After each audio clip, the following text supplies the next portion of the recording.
Hello மக்களே, welcome to Andhras மருமகள். நான் உங்கள் கல்பனாங்க. நீங்கள் எல்லாருமே நல்லா இருக்கணும், நானும் உங்களை ஒருத்தியாக இருக்கணும் அப்படின்ட்டு கடவுளை கண்டிப்பாக வேண்டிப்பேங்க. ஹலோ மக்களே, இன்றைக்கி வந்து பசங்களோட ஆனுவல் டே செலிப்ரேஷன் தான் பார்க்க போகிறோங்க. அண்டு மார்னிங் வந்து அவங்க ஸ்போர்ட்ஸ் டே கண்டக்ட் பண்ணுறதுக்காக வந்து வேறு ஸ்கூலுக்கு வந்து போயிருந்தாங்க. ஸோ இவங்க ஸ்கூலில் வந்து கிரவுண்டு சின்னதாக இருக்கும், அதனால் பார்ட்டிசிபேட் பண்ண முடியாதுன்ட்டு இவங்க ஸ்கூல்லையே வேறு பிரான்ச்சுக்கு வந்து போயிருந்தாங்க. ஸோ அங்கே வந்து ஸ்போர்ட்ஸ் டே கண்டக்ட் பண்ணிவிட்டு வந்திருந்தாங்க. பட்டு லாஸ்ட் இயர் வந்து நான் போயிருந்தேன். அந்த கிளிப்பு வேணும்னா உங்களுக்கு லாஸ்ட்டில் ஆட் பண்ணுற பாருங்கள். இந்த வருஷம் என்னால் கொஞ்சம் போக முடியல, ஏன்னா ஹெல்த் ப்ராப்ளமாக இருக்குது. அதுவும் இல்லாமல் இவங்க மார்னிங் 7 o'clock அங்கே இருக்கணும் அப்படின்னு சொன்னாங்க. அதனால் வந்து மார்னிங் பசங்க கிளம்பிட்டாங்க. இப்போ வந்து ஹவிஷாவை ஆனுவல் டே செலிப்ரேஷன்ஸ்க்காக வந்து ரெடி பண்ணிகிட்ருக்கேன். ஸோ மெக்சிகன் டான்ஸில் வந்து பார்ட்டிசிபேட் பண்ணிகிட்ருக்கான். அப்படியே சன்னியும் வந்து ஏதோ வெஸ்டர்ன் டான்ஸில் வந்து பார்ட்டிசிபேட் பண்ணிகிட்ருக்கான். ஹவிஷாவுக்கு வந்து ஒரு ஹை போனி டெயில் வந்து போட்டுட்டு கூட்டிகிட்டு வர சொல்லியிருந்தாங்க. ஸோ ட்ரெஸ் எல்லாமே வந்து அவங்களே வந்து எல்லாருக்குமே சேம் காஸ்டியூம்ஸ் வந்து ஆர்டர் பண்ணி வந்து தச்சு கொடுத்துட்டாங்க, சேம் அளவு எடுத்துகிட்டு. அண்டு இந்த ஃப்ராக் தான் மெக்சிகன் டான்ஸோட காஸ்டியூமு. அண்ட் ஹை போனிடெயில் போடுறதுக்கு வந்து நான் நார்மலாக போட்டுடலாம், பட் எனக்கு வந்து கொஞ்சம் டிஃப்ரெண்ட்டாக போடலாமே அப்படின்ட்டு நான் ஹேர் ஸ்டைல் வந்து போட்டுட்ருக்கேன்.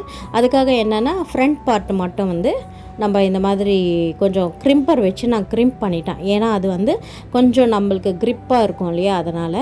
ஸோ அந்த க்ரிம்பரோட ரெகுலராக பண்ணாமல் நம்ம ரேராக பண்ணும்போது ஒன்றும் ப்ராப்ளம் ஒன்றும் இருக்காது. சின்ன பசங்க இல்லையா, ரெகுலராக பண்ணும்போது மட்டும் ஹேர் ஃபால் ஆகும், அதனால் வந்து கொஞ்சம் பார்த்துக்கோங்க.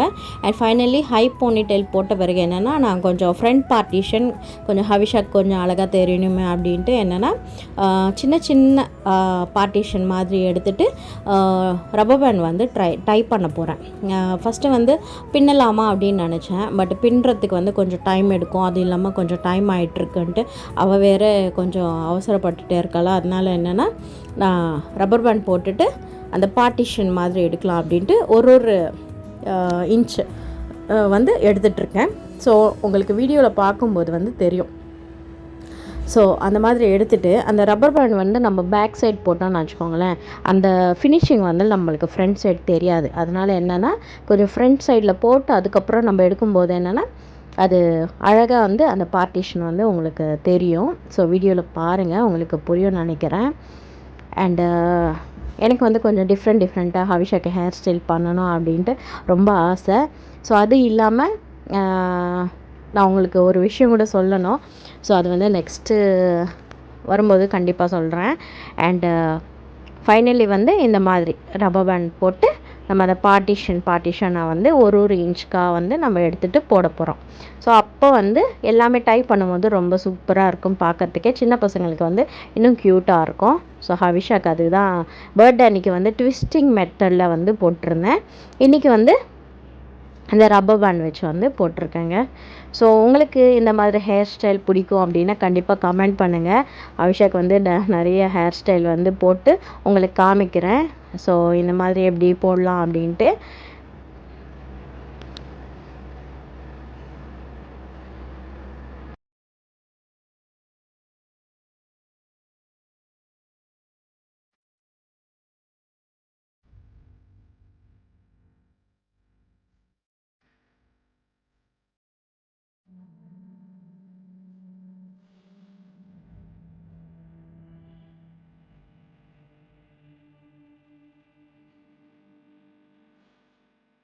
நான் அந்த ஃப்ரண்ட் பார்ட்டு மட்டும் ஏன் வந்து க்ரிம் பண்ணி எடுத்துருந்தேன் அப்படின்னா, இப்போ நம்ம அந்த டைப் பண்ணும்போது என்னென்னா நம்மளுக்கு ரொம்ப க்ரிப்பாக கிடைக்கும் ஹேரு. அதே மாதிரி வந்து அந்த லைன்ஸ் வந்து எக்ஸாக்டாக வருங்க. அதுவே நம்ம வந்து க்ரிம் பண்ணாமல் வந்து நார்மலாக எடுத்து போட்டிருந்தோம்னு வச்சுக்கோங்களேன், அந்த லைன்ஸ் வந்து பர்ஃபெக்ஷனாக இருக்காது. அதே மாதிரி வந்து கொஞ்சம் க்ளம்ஸியாக இருக்கிற மாதிரி தெரியும். ஸோ அதனால் வந்து ஃப்ரண்ட் பார்ட்டு மட்டும்தான் நம்ம வந்து ஜஸ்ட்டு க்ரிம் பண்ணி எடுத்திருக்கேன். ஸோ ஹவிஷா ஹேர் வந்து கொஞ்சம் லென்த்தியாக இருக்குமா, அந்த க்ரிம் பண்ணுறதுக்கே வந்து ரொம்ப டைம் எடுக்குங்க. பட் நான் அந்த ஃப்ரண்ட் போர்ஷன் மட்டும்தான் அதிகமாக வந்து க்ரிம்பிங் கொடுத்துட்டு கீழே இருக்கிற போர்ஷன் எல்லாமே வந்து கொஞ்சம் லைட்டாக தான் வந்து க்ரிம்ப் வந்து கொடுத்துருக்கேன். ஸோ இதுக்கு வந்து நம்ம க்ரிம்ப் பண்ணும்போது என்னென்னா கண்டிப்பாக வந்து protection, so hair protection spray வந்து கண்டிப்பாக யூஸ் பண்ணணும்.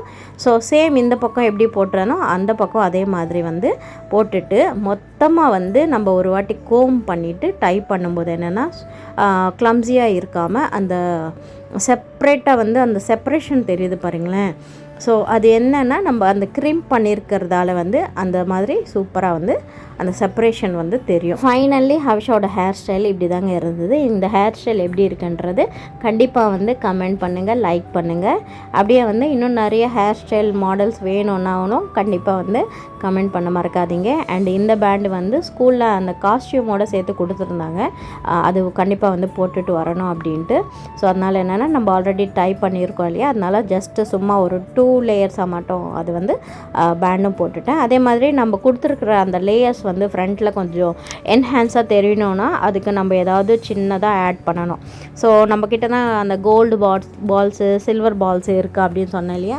ஸோ அதில் வந்து கொஞ்சம் ட்ரெஸ்ஸுக்கு மேட்ச் ஆகிற மாதிரி ஒயிட் கலர் பீட்ஸ் வந்து நம்மளுக்கு கரெக்டாக இருக்கும் அப்படின்னு தோணுச்சு. அதனால் என்னென்னா அந்த ஒயிட் பால்ஸ்க்கு என்னென்னா யூபின் இருக்கும் இல்லையா, அந்த யூபின் வந்து யூஸ் பண்ணிவிட்டு நான் அந்த ரப்பர் பேண்ட் கீழே செட் பண்ணிட்டேன். ஸோ ஃபைனல் அவுட்புட் எப்படி இருக்குன்றது உங்களுக்கு காட்டுறேன் இருங்க. அண்ட் ஃபைனலி வந்து ஜஸ்ட்டு 1 லேயர் வந்து ஃப்ரண்ட்டில் வந்து போட்டிருக்கோன்னு நினச்சிக்கோங்களேன். ஸோ கொஞ்சம் பார்க்கறதுக்கு அழகாக இருக்கும். ஸோ நீங்கள் பார்த்தா உங்களுக்கே தெரியும் அந்த அந்த சில்வர் பீட்ஸ் வந்து கொஞ்சம் நல்லா தெரியுது பாருங்களேன். ஸோ ஹை போனி டைலுமே பார்க்குறதுக்கு பசங்களுக்கு நல்லா இருக்கும். ஸோ ஃபைனலி ஹவிஷாவோட அவுட்ஃபிட் அண்ட் ஹேர் ஸ்டைல் இந்த மாதிரி தாங்க இருந்தது. உங்களுக்கு எப்படி பிடிச்சிருக்கா இல்லையான்றது கண்டிப்பாக கமெண்ட் பண்ணுங்கள். அண்ட் சன்னியோட காஸ்டியூம் வந்து பிளாக் ட்ரெஸ் கொடுத்துருந்தாங்க. ஸோ ஃபுல்லாகவே மேலே வந்து கொஞ்சம் சம்கி மாதிரி, பட் பிளாக் ட்ரெஸ்ஸும் நல்லா இருந்தது. ஸோ பசங்களோட காஸ்டியூம் இப்படி தான் இருந்தது. ஹவிஷாவோடது ப்ளூ அண்ட் சன்னியோடது வந்து black colour. And class room வந்து பசங்களோட டான்ஸ்க்கு தகுந்த மாதிரி வந்து ஒரு கிளாஸ் ரூம் ஒரு பசங்களுக்கு வந்து அலர்ட் பண்ணியிருந்தாங்க. ஸோ இவங்க மெக்சிகன் டான்ஸ் பார்ட்டிசிபேட் பண்ணுறவங்க எல்லாருமே இந்த கிளாஸ் ரூமில் இருக்காங்க. ஸோ ஹவிஷா அவங்களுக்கு என்னென்னா நம்ம ஹேர் ஸ்டைல் ஆல்ரெடி வீட்டில் பண்ணிவிட்டு வந்துட்டோம் இல்லையா, இங்கே வந்த பிறகு என்னென்னா பசங்களுக்கு வந்து இந்த ஆக்சசரிஸ் எல்லாமே இப்போ தான் கொடுத்தாங்க. ஸோ நம்ம மேக்கப்பை முடிச்சுட்டு அந்த கம்மல் அதே மாதிரி வந்து தலையில் வச்சுருக்காங்க இல்லையா, அவங்க ட்ரெஸ்ஸுக்கு தகுந்த மாதிரி வந்து ஹேரில் அந்த ஃப்ளவரும் அதே மாதிரி கைக்கு வந்து பேண்டு மாதிரி. ஸோ அதெல்லாமே வந்து இங்கே வந்த பிறகு கொடுத்துருந்தாங்க. ஸோ அதுவும் எல்லாருக்குமே போட்டுட்டு பசங்களுக்கு கொஞ்சம் மெமரியாக இருக்குமே அப்படின்ட்டு இவங்க பேட்ச் எல்லாருமே நிற்க வச்சு நான் ஒரு சின்ன கிளிப்பு மட்டும் எடுத்துருந்தேன். பசங்க வந்து ரொம்ப எனர்ஜெட்டிக்காக இருந்தாங்க பாவம். ஆனால் லாஸ்ட்டில் டான்ஸ் போடுற டைமில் அது வந்து கொஞ்சம் டயர்ட் ஆகிட்டாங்க. ஏன்னா கிட்டத்தட்ட 7th டான்ஸ் நினைக்கிறேன் இவங்களுது. அண்டு பசங்க வந்து சன்னியோட கிளாஸில் வந்து பசங்க இல்லையா, அதனால வந்து ரொம்ப கலாட்டை பண்ணிகிட்டே இருந்தாங்க. ஸோ ஃபைனலி வந்து டான்ஸ் ப்ரோக்ராம் வந்து ஸ்டார்ட் ஆகிடுச்சு. ஸோ பசங்க எல்லாருமே சூப்பராக டான்ஸ் பண்ணியிருந்தாங்கங்க. எனக்கு வந்து டான்ஸ்னால் ரொம்ப பிடிக்கும். ஸோ பசங்க வந்து சூப்பராக பண்ணியிருந்தாங்க. உங்களுக்கு டான்ஸ்னால் பிடிக்குமா அப்படின்றது கண்டிப்பாக கமெண்ட் பண்ணுங்கள். அண்ட் லாஸ்ட் இயர் கிளிப்பு தான் இது. லாஸ்ட் இயர் வந்து சன்னி என்சிசியில் இருக்கான், இந்த இயரையும் இருக்கான். பட் வந்து யூனிஃபார்ம் வந்து வரல, அதனால வந்து ட்ராப் ஆகிட்டான். அதுக்கப்புறம் என்சிசி பண்ணிவிட்டு அதுக்கப்புறம் மறுபடியும் ஸ்போர்ட்ஸ் ட்ரெஸ் வந்து போட்டுட்டு அதுவும் பார்ட்டிசிபேட் பண்ணணும். பட் லாஸ்ட் இயர் வந்து நாங்கள் சொல்லாமல் சர்ப்ரைஸாக வந்து போயிருந்தோமா, அதனால தான் ஹவிஷா வந்து ரொம்ப ஹாப்பியாக ஃபீல் பண்ணான் ஸ்போர்ட்ஸ் டேக்கு. அண்டு சன்னியும் வந்து என்சிசி முடிச்சுட்டு அவனோட ஸ்போர்ட்ஸ் ட்ரெஸ் வந்து போட்டுட்டு வந்துட்டாங்க. ஸோ லாஸ்ட் இயர் வந்து வேறு ட்ரெஸ்ஸு, ஸோ இந்த இயர் வந்து மார்னிங் ஆட்டோவில் போயிட்டு இருந்தாங்க பார்த்தீங்களா. ஸோ அந்த யூனிஃபார்ம் வந்து இந்த இயர் வந்து ஸ்போர்ட்ஸ் ட்ரெஸ்ஸை வந்து மாற்றியிருந்தாங்க.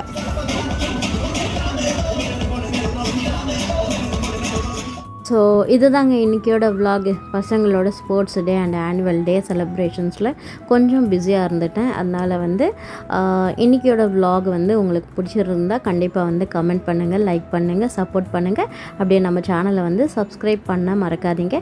பக்கத்தில் இருக்கிற பெல் பட்டனும் டேப் பண்ணி விட்டுருங்க. அண்ட் ஆனுவல் டே செலிப்ரேஷன்ஸ்க்காக ஹவிஷா வந்து ஈவினிங் இந்த மாதிரி தான் ரெடியாக இருந்தேன். சன்னி வந்து டான்ஸில் பார்ட்டிசிபேட் பண்ணலை. அண்ட் ஃபைனலி நம்ம வீடியோ பிடிச்சிருந்தா லைக் பண்ண மறக்காதீங்க. அண்ட் மீண்டும் சந்திப்போம். பாய்.